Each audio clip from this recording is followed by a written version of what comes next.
welcome to another episode of My Car Shop. Not going to have a series on this one, but this is my 88 Dodge Power Ram. Was my father-in-law's truck. It's been in the family since the early 90s. Redone this truck twice before already. I've had it for quite a few years now myself, and it's been sitting for a few years. I haven't run it. I put a lot of new sheet metal on it. I've got another truck over here that's got a decent box that's going to go on this, and then I'm going to get it repainted eventually. The only thing keeping me from driving it right now is that it needs brake lines, but I'll get that done eventually. But I haven't started this in a while, and I don't like it to sit too long without running. I'm sure the lifters are going to clack and everything, but it's a real good runner, and hopefully in the next year or so I'll get this back on the road. But right now it's not a top priority, so let's just get this thing going. Welcome to My Car Shop. All right, let's see what this old girl's got in her.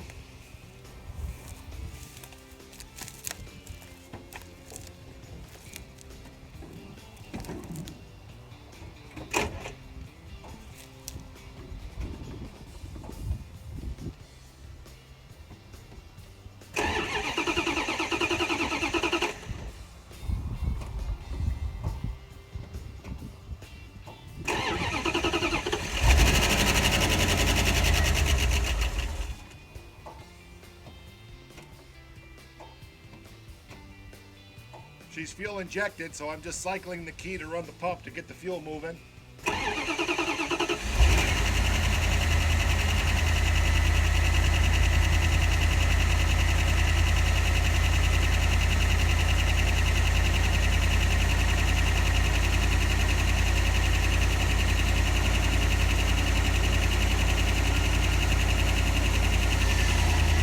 Oil pressure's looking good.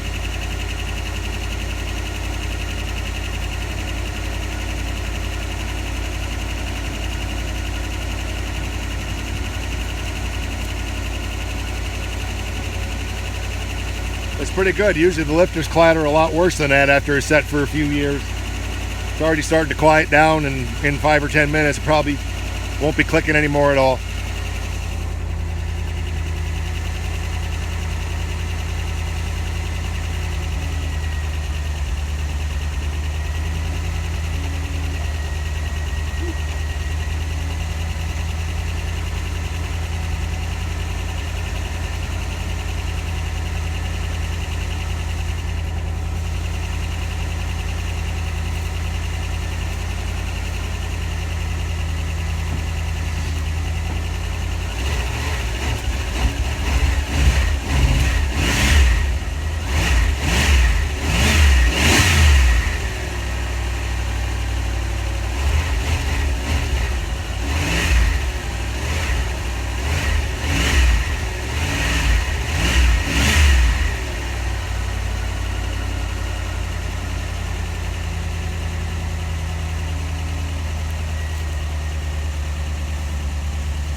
Gonna go up and get my air tank and get some air in these tires so we can move it out of here. I like to move them around once in a while. It's been sitting here for too long.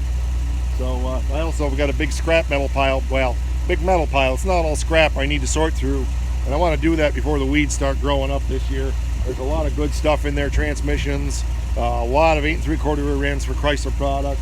There's some old 47 Ford parts that are still good. So another project I want to get done. I want to cut this tree down too before it messes up the foundation on the barn. There's a lot of reasons to move this. Another thing I want to do is the topper that's on this is actually off of a 6-foot bed truck, not an 8-foot, and it goes on my plow truck. So I want to get that parts that are in there put upstairs in the barn now that we've got the new storage area over on the south end of the barn, and get those parts upstairs so I can put that topper back on the plow truck and preserve the bed on that truck longer. Like I said, I'm replacing this bed, so it's not going to matter, but there's a 90 right behind you here that's got a decent box, well, better than this box. So all right, I'm gonna go get the air tank. We'll get these tires pumped up. We'll see if this thing will move.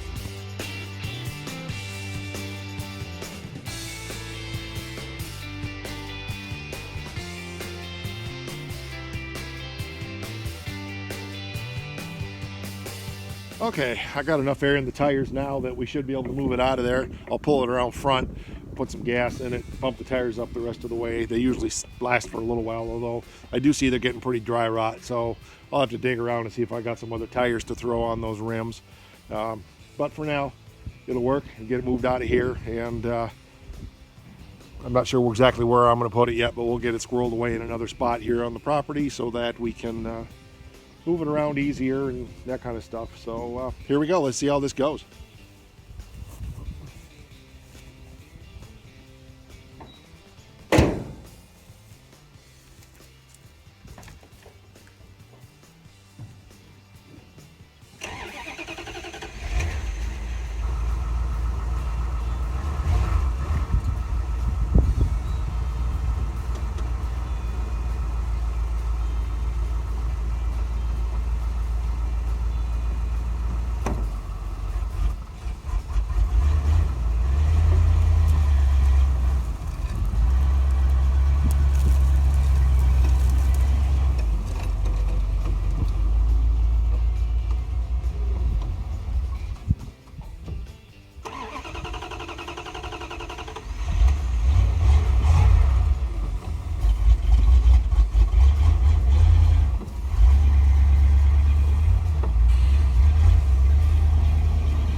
So I don't think I better put much more air in those than that. The sidewalls are getting so dry rot. I was expecting any moment to get a blowout in my face. So I think I've got a decent set of wheels and tires on that 90 pickup that's back there. So I might swap those out or see what else I've got for tires here.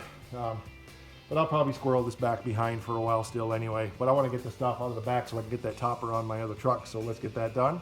And we'll give you a walk around of what I've been doing on this truck over the last couple of years.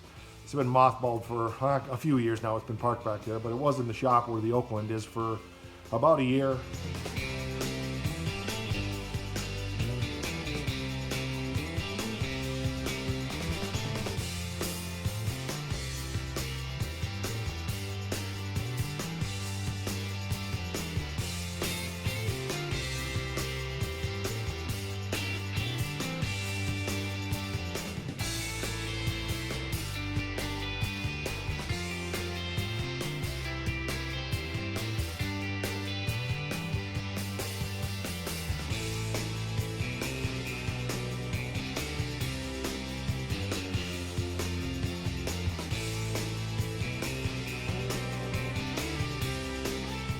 Okay, so here's what we've got. I replaced that fender with a new one. That door's been replaced. I think that's the one I got from you, Todd, if you're watching. The box is, I've patched it several times. It's fixable, but I have a better one on the truck out back, so that's it. And of course this topper goes on my 2002 plow truck, so I've only had it on there to protect the parts that I had from the truck, the door panels and the wheel trim and some brake drums and things that were in the back. Some of it's spares, some of it's not, but I have room upstairs in the barn now for more parts, so I'll put that up there. Let's go around to the front. So I put another hood on it. It's got a new core support on it, I believe, if I remember right, and that grill panel there. I've got a good grill for it, a couple of them actually. One of the things that was wrong with this truck was the cab mounts. They weren't rotted, but they were definitely not right, so I fixed all of that while I had it in the shop. The thing that I did on this truck was the floor pan was bad on this side, so I rebuilt that. Got that all fixed up nice now. Must be the windshield's leaking a little bit now, but anyway, still good and solid, and it was shot before. So the truck has been in a couple of accidents, and this door has not shut right since the time I've had it. Matter of fact, I'm never sure it shut right when my father-in-law had it. That was another thing I took on, was getting that door to fit properly and shut properly. It works great now. I can't wait to start driving it again. We replaced this fender, it doesn't match. Also replaced the passenger's door. So I've got a lot of work into it. One of my old employees came out and put the fuel lines on it for me. He was supposed to come back and put the brake lines on, but he never got that done. So it needs brake lines, drums and shoes in the back, some wheel cylinders. I've got everything, I just got to get after it and get it done. So that's kind of the story on the 88 Dodge Power Ram there. Good old truck yet. It's got a lot of life left in it. Those old 318s run forever, and I've got 2 or 3 more motors around if I had to, but I've got another one just like that out of a 90 as well. It's a fuel injected 318, so probably use that as my wood hauler and so forth. Probably just going to paint it satin black. At one time I was going to paint it red and lift it up and go crazy with it, but I think at this point it's just going to be a real nice shop truck, keep some miles off my Hemi truck, and just be a real nice runaround truck for stuff like that. When my other truck dies, I'll probably throw the plow on this. But it's not going to see a lot of miles, which is a good thing because it gets about 6 to 8 miles to the gallon. So I love driving this truck. It's one of my favorite vehicles to drive, always has been. I've had it for, oh my goodness, since 2007. So I've had it 13, 14 years. It's just been a good old truck. It just keeps going and going and going. I'm not sure it's ever left me on the road anywhere. So when the brake line blew on it years ago and the body was getting so bad, I stopped driving it. I got most of the body sheet metal and stuff on it. Wouldn't take much to make it look pretty. Maybe not this year, maybe this winter. We'll see with the Oakland project and the 47 Ford and stuff. It's not a top priority, but it is definitely something I want to get back on the road eventually. So you'll see more episodes on this truck coming down the road. Everything that's left in the back of that truck is scrap metal from collision jobs I've done over the years. Apparently it was a great place to store stuff in the shop at the time. When it was in here, I just threw collision parts in the back. So there's bent hoods and all kinds of other stuff back there now. So anyway, thanks for watching this episode of My Car's Shop on the 88 Dodge truck. That's what it is. So it's a future project that I'll be getting back to at some point. You'll see. Make it a great day for yourself. Thanks for watching.